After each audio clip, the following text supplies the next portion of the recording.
komunikasi organisasi.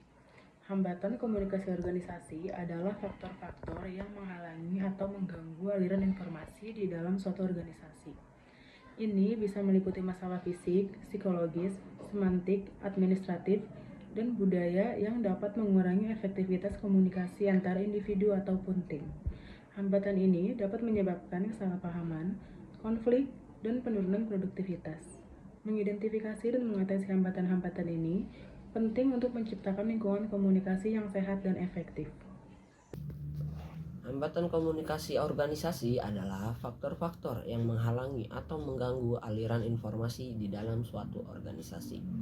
Ini bisa meliputi masalah fisik, psikologis, semantik, administratif, dan budaya yang mengurangi efektivitas komunikasi antara individu atau tim. Hambatan ini dapat menyebabkan kesalahpahaman, konflik, dan penurunan produktivitas. Mengidentifikasi dan mengatasi hambatan-hambatan ini penting untuk menciptakan lingkungan komunikasi yang sehat dan efektif.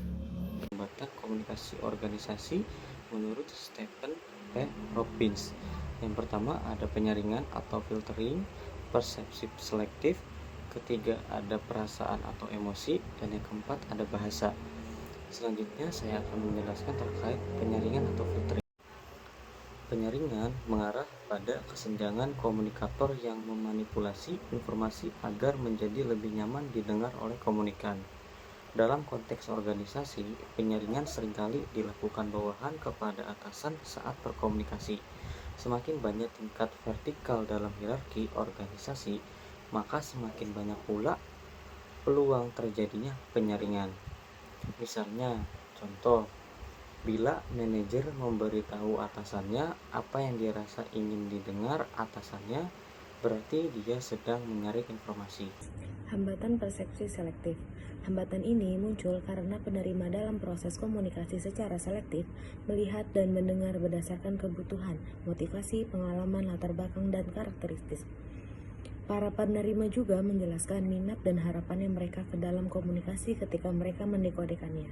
Contohnya seperti pewawancara calon karyawan yang memperkirakannya bahwa wanita pelamar kerja akan lebih mementingkan keluarganya daripada karirnya.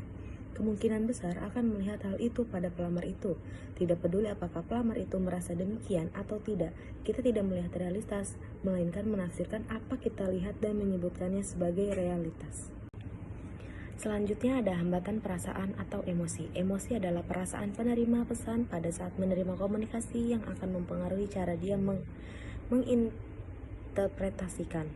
Pesan serupa yang akan kita terima ketika marah atau kesal sering diinterpretasikan secara berbeda dibandingkan ketika Anda senang.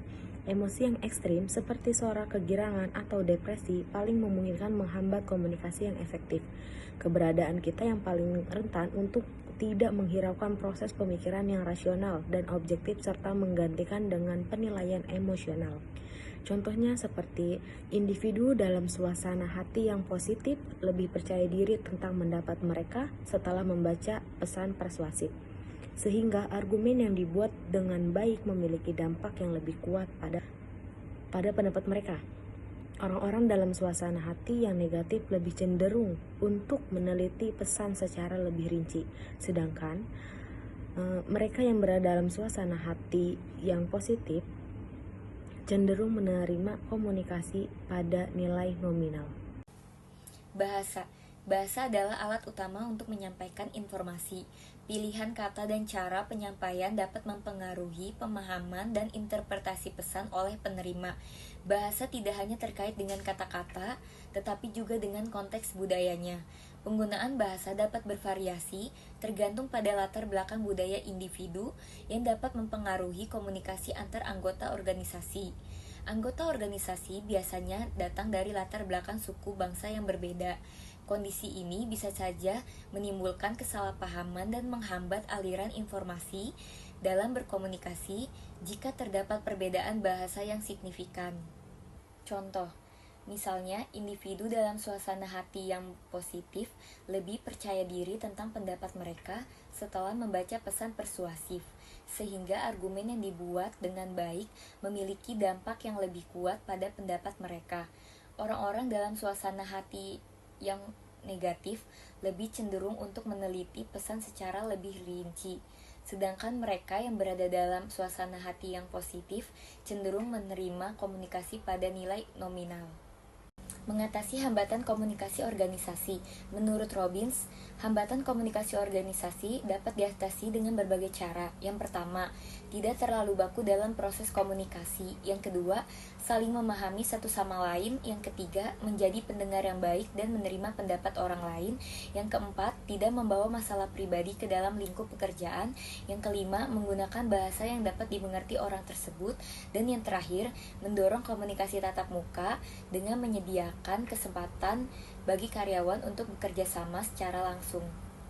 Kesimpulan, hambatan komunikasi organisasi adalah faktor yang mengganggu aliran informasi dalam organisasi, termasuk masalah fisik, psikologi, semantik, administratif, dan budaya. Menurut Stephen P. Robbins, hambatan ini dapat berasal dari faktor individu, interpersonal, organisasi, dan teknologi. Macam-macam hambatan meliputi penyaringan, perspektif selektif, perasaan, dan bahasa. Untuk mengatasi hambatan tersebut, Robbins menyarankan agar komunikasi tidak terlalu baku, saling memahami, menjadi pendengar yang baik, dan menghindari masalah pribadi di tempat kerja, menggunakan bahasa yang dimengerti, dan mendorong komunikasi tatap muka.